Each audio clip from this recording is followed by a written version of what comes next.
Hello everyone. As I told you, we will solve the few more sums related to adjustment of capital. Capital adjust करने के थोड़े सम हम करेंगे. एक हमने किया था 55 और अब हम 56 सोल्व करने जा रहे हैं. Some exercise number 56. Okay, revaluation capital cash और बैलेंस शीट मैंने ड्रॉ कर ली है. पहले कैपिटल से स्टार्ट करेंगे. ए बी सी और सी पार्टनर्स के नाम है. इज ऑल सम. पहले हम कैपिटल लिखेंगे 88,000 और 1,27,000. ए और बी की कैपिटल. कैश अकाउंट की भी बैलेंस लिख लेते हैं. टू बैलेंस, उसमें बैंक अकाउंट दिया गया है. असेट साइड बैंक बैलेंस है 1,25,000. ओके, अब हम एडजस्टमेंट से स्टार्ट करेंगे. First adjustment, A sacrifice is 1/3 of his share while B sacrifice is 1/10 from his share in favour of C. एक में 1/3 ऑफ हिज शेयर बोला है, एक में 1/10 फ्रॉम शेयर बोला है. फ्रॉम शेयर वाला जो है वो सीधा सेक्रीफाइस है. 1/3 हम मल्टीपल करके फाइंड करेंगे. C's loan will be converted into his account. तो सी की लोन हमें दी गई है लायबिलिटी साइड, उसको हम कैपिटल में डाल देंगे. C's loan converted to capital. तो वो कैश में रुपीज नहीं ला रहा है, उसको हम अब लायबिलिटी में नहीं लिखेंगे, एज ए कैपिटल लिखेंगे. उसके बाद third adjustment, C brings in 60% of his share of goodwill in cash. पहले गुडविल फाइंड कर लेते हैं, उसके बाद 60% कैश में लिखेंगे. Fourth, goodwill is to be valued at 2 years purchase of super profit of last 3 completed years. Super profit method से goodwill find करना है. प्रॉफिट दिया है 3 इयर्स का, उसका एवरेज निकाल के नॉर्मल प्रॉफिट से माइनस करोगे तो सुपर प्रॉफिट मिल जाएगा. 2,40,000, 4,65,000 एंड 6,90,000 दिया गया है. उसका आप एवरेज प्रॉफिट निकाल लो. तो एवरेज प्रॉफिट आएगा 4,65,000. 4,65,000 माइनस ये एवरेज प्रॉफिट है, माइनस नॉर्मल प्रॉफिट आप करो 3,15,000 जो कि उसमें ही दिया गया है. तो आपको सुपर प्रॉफिट मिलेगा 1,50,000. Super profit into number of purchasing year 2. तो सुपर प्रॉफिट इनटू 2 मतलब 1,50,000 इनटू 2 करो तो goodwill is equal to 3 lakh मिल जाएगी आपको. उसमें से सी का शेयर फाइंड करना है. C share of goodwill is equal to, आप दोनों सेक्रीफाइस का टोटल करोगे. जो 1/3 दिया गया है वो ए का शेयर है 3/5 इंटू 1/3 और बी का शेयर सीधा आपको दिया गया है 1/10. इन दोनों का आप टोटल करोगे तो सी का शेयर 1/5 प्लस 1/10 मिलेगा आपको 3/10. तो गुडविल 3 लाख है इंटू 3/10 करो तो गुडविल सी की आएगी 90,000. ओके, गुडविल सी की आएगी 90,000. उसमें से वो कैश गुडविल कितनी ला रहा है 60%. कैश में 90,000 का 60% करो 54,000 और बाकी का जो है वो कैश में नहीं ला रहा है तो उसका अकाउंट हम डेबिट कर लेंगे. जो कैश में नहीं ला रहा है वैसी गुडविल 36 होगी. ये नॉन कैश गुडविल है. 54,000 वो कैश में ला रहा है और 36,000 वो नहीं ला रहा है. तो दोनों को हम सेक्रीफाइस रेशियो में डिस्ट्रीब्यूट करेंगे. आपका सेक्रीफाइस रेशियो होगा 2:1. सेक्रीफाइस रेशियो होगा 2:1. 2/10 1/10. तो पहले कैश की एंट्री करो गुडविल में. सी इज गुडविल 54,000. ये 54,000 को डिस्ट्रीब्यूट कर दो सेक्रीफाइस रेशियो में. 36,000, 18,000. बाकी के जो 36,000 है उसको हम डायरेक्ट असेट्स में लिखते हैं। आप कैपिटल अकाउंट डेबिट भी कर सकते हो, लेकिन ऐसे असेट्स में लिख दो तो वो इजी रहेगा।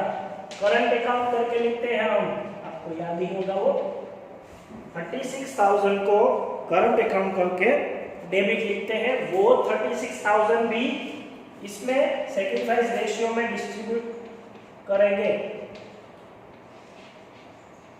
36,000 को अगेन सैक्रिफाइस रेशियो में आप डिस्ट्रीब्यूट करो तो 24,000 और 12,000 आएगा। डन? इतना। फिर उसके आगे नेक्स्ट एडजस्टमेंट, गुडविल की एंट्री हो गई। कैश की गुडविल हमने डिस्ट्रीब्यूट कर ली और नॉन कैश गुडविल भी डिस्ट्रीब्यूट कर ली। Fourth adjustment, land and building was found over valued by 20%, 25,000 sorry. तो लैंड एंड बिल्डिंग का प्रॉफिट हो गया है 25,000। रिवैल्यूएशन क्रेडिट कर देंगे बाय लैंड एंड बिल्डिंग 25,000। यहाँ पे लिखेंगे लैंड एंड बिल्डिंग 25,000 प्लस करके लिखना होगा 30 प्लस 25 55। उसके बाद उसी एडजस्टमेंट में stock was found over valued bye 35,000, तो वो लॉस हो गया हमारा 35,000 टू स्टॉक 35,000।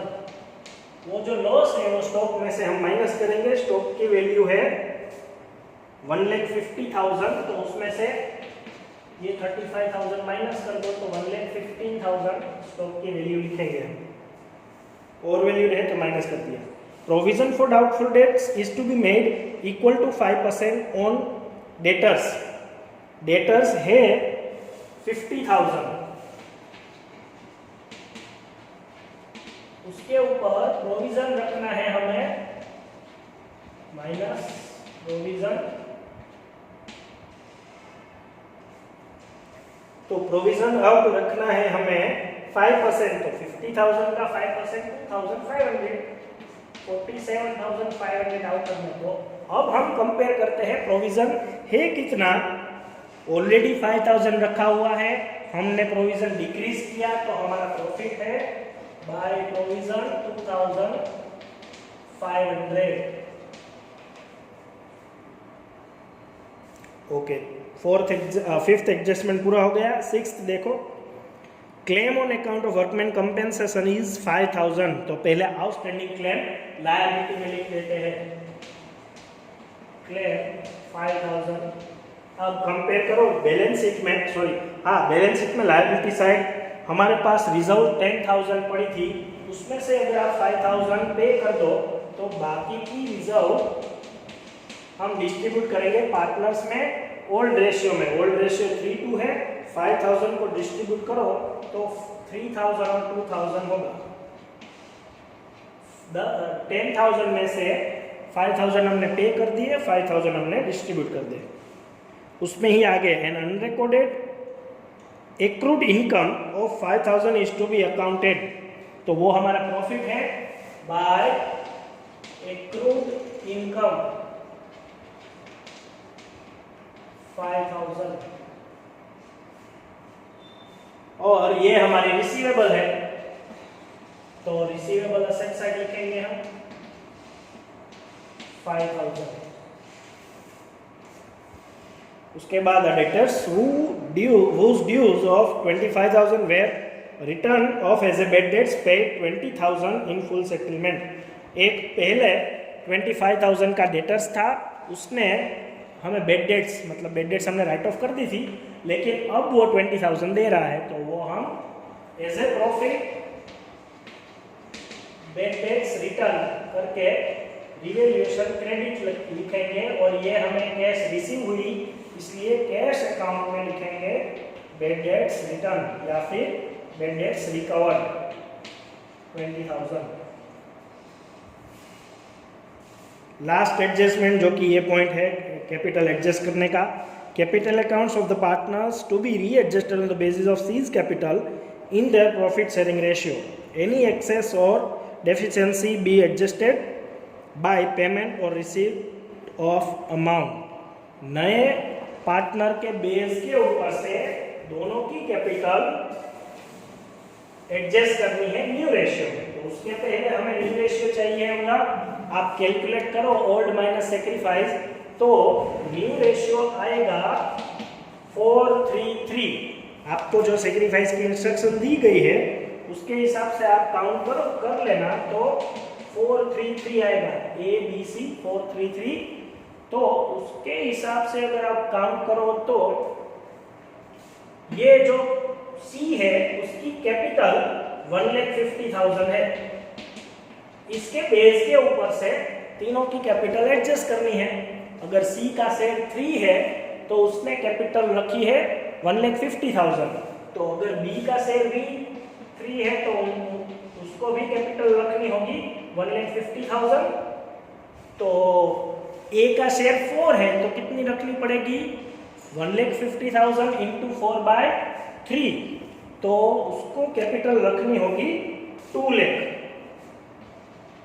ऐसे आप एक के बेस के ऊपर से, सी के बेस के ऊपर से दोनों की कैपिटल यहां लिख सकते हो डायरेक्ट। जो भी कैपिटल फाइंड की हमने उसको हम पहले से लिख देते हैं।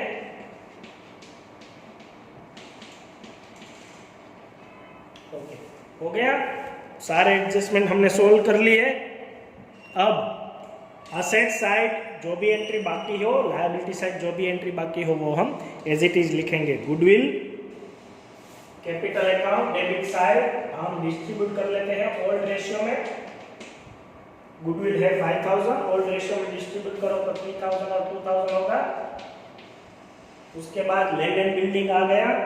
इन्वेस्टमेंट की मार्केट वैल्यू 22,500 है और दी गई है 25,000। तो ये हमारा हिडन एडजस्टमेंट है। हमारे पास इन्वेस्टमेंट अब मार्केट वैल्यू में लिखना है। इन्वेस्टमेंट हो गया 22,500 और 2,500 का लॉस जो हुआ है वो लॉस के लिए हमारे पास इन्वेस्टमेंट फ्लक्चुएशन फंड है 5,000। तो 5,000 में से 2,500 माइनस कर दो और बाकी के डिस्ट्रीब्यूट कर दो बाय इन्वेस्टमेंट फ्लक्चुएशन फंड। 3 में डिस्ट्रीब्यूट करो तो होगा 1,500 और 750।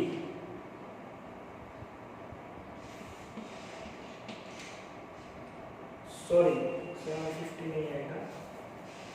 2,250 को 2,500 को हमें डिस्ट्रीब्यूट करना है, इसलिए आएगा 1,500 और 1,000। अब इन्वेस्टमेंट के आगे डेटर्स है वो हमने लिख लिए हैं। स्टॉक बी लिख लिया है, बैंक बैलेंस लिख लिया है, advertisement suspense account debit balance है, कैपिटल अकाउंट डेबिट हम डिस्ट्रीब्यूट करेंगे एट एक्सपेंस। 5,000 है, 3,000 और 2,000 और रेशियो में डिस्ट्रीब्यूट कर लेते हैं। ओके, एसेट साइड पूरी हो गई। लायबिलिटी साइड ए और बी की कैपिटल डिस्ट्रीब्यूट हो गई, वर्कमैन कंपनसेशन डिस्ट्रीब्यूट हो गया, इन्वेस्टमेंट फ्लक्चुएशन हो गया, employees provident fund as it is liability में लिख देते हैं और डिस्ट्रीब्यूट नहीं होगा 5,000। और सी की लोन है जो वो हमने कैपिटल में कन्वर्ट कर लिए, तो अब हम इसमें नहीं लिखेंगे।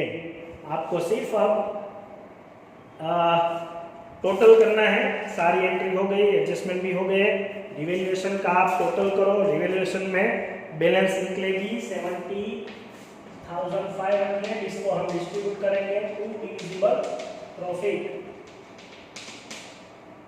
ए और बी ओल्ड रेशियो में डिस्ट्रीब्यूट करेंगे तो 10,500 और 7,000 टोटल आएगा। ये बैलेंस हम यहाँ लिखेंगे बाय डिविजिबल प्रॉफिट 10,500 और 7,000।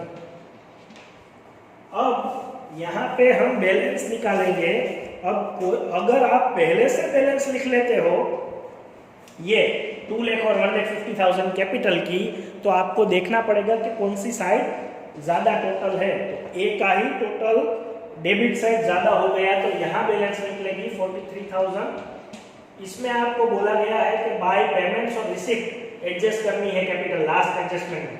तो इसका मतलब यहाँ पे हम लिखेंगे कैश, और कैश में डेबिट साइड वो एंट्री करेंगे एज कैपिटल 43,000, और बी में इस साइड एंट्री आती है 13,000। यहाँ पे हम लिखेंगे टू कैश, और कैश में रिवर्स एंट्री करेंगे बाय बी इज कैपिटल 13,000। सी की कैपिटल टैली हो जाएगी। अब यहाँ पे हम कैपिटल लिखेंगे जो हमने फाइंड की है वो, ए की 2 लाख, बी और सी की 1,50,000 ईच, टोटल हो गया 5 लाख। कैश का अकाउंट क्लोज करो आप, तो कैश की बैलेंस निकलेगी 2,29,000। अब दोनों साइड का टोटल कर लो, टोटल आएगा 5,10,000। दोनों साइड का सेम टोटल आएगा 5,10,000। तो adjustment of capital last time आपको दिया गया था, टोटल कैपिटल दी गई थी, उसको सिर्फ आपको डिस्ट्रीब्यूट करना था। इसमें आपको न्यू रेशियो में सी के बेस के ऊपर से फाइंड करने को बोला है, इसलिए हमने ऐसे किया। एडजस्टमेंट कैपिटल के भी 2-3 सम हम और करेंगे। Okay, thank you.